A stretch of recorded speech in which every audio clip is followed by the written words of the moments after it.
शिक्षा के प्रति जागृत करके एक समान अनिवार्य फ्री शिक्षा दिलाना, घरेलू बिजली का बिल माफ कराना।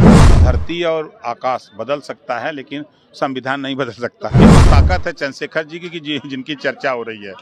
गांव में तो गुरहु कतवारू निरहु हुआ, लेकिन उनका नाम काहे नहीं आवत हो, काहे चंद्रशेखर जी का ही नाम आ रहा है। एक ताकत के रूप में वो नौजवान उभर रहा है, इस नाते उसकी चर्चा के अंदर 16 करोड़ रुपया हमने गरीबों के इलाज के लिए दिया।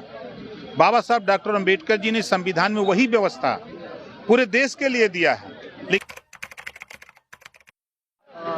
बिहार के सिवान में आए हैं और इस रैली में जिसका नाम है वंचित जागरण, क्या पर्पस है सर? देखिए, आज़ादी के 75 साल बाद भी आज यहाँ तमाम ऐसी जातियाँ हैं जिनके विषय में न तो नेता जानता है न तो पत्रकार जानते हैं। अब जैसे आपको मैं बताऊं तो आज तक राजभर की गिनती न रजवार की, न राजधोप की, न अर्कबंसी की, न बंजारा की, न बहेलिया की, नाई, गोंड, कुम्हार, लोहार, पाल, प्रजापति, इनकी गिनती नहीं है राजनीति में। इनको राजनीतिक हिस्सेदारी नहीं है। तो इनको जागृत करके इनको राजनीतिक भागीदारी दिलाना, इनको शिक्षा के प्रति जागृत करके एक समान अनिवार्य फ्री शिक्षा दिलाना, घरेलू बिजली का बिल माफ कराना। हम यहाँ प्रदेश में हम लोग यूपी से आते हैं और यूपी में मैं विधायक मंत्री रहा। 6 साल के अंदर 16 करोड़ रुपया हमने गरीबों के इलाज के लिए दिया।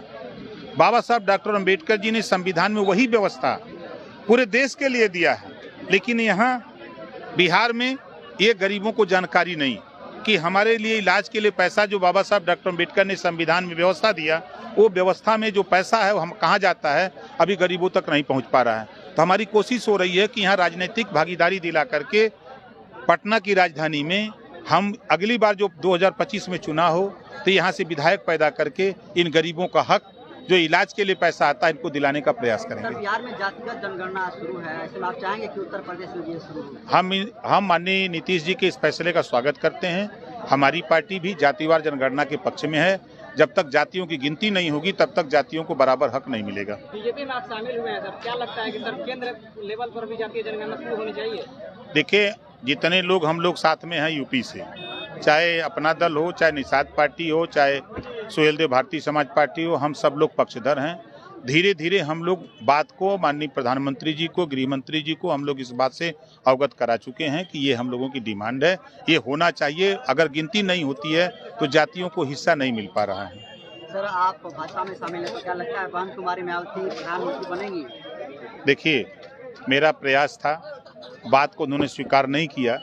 उन्होंने मन बनाया कि हम अकेले चुनाव लड़ेंगे, तो हम लोगों के लिए अकेले चुनाव लड़ने की बस की बात नहीं है। इस नाते हम लोगों ने जो तय किया कि गरीबों को थाने से, तहसील से, ब्लॉक से, जिले से बगैर सत्ता में रहे इनको मदद नहीं की जा सकती है।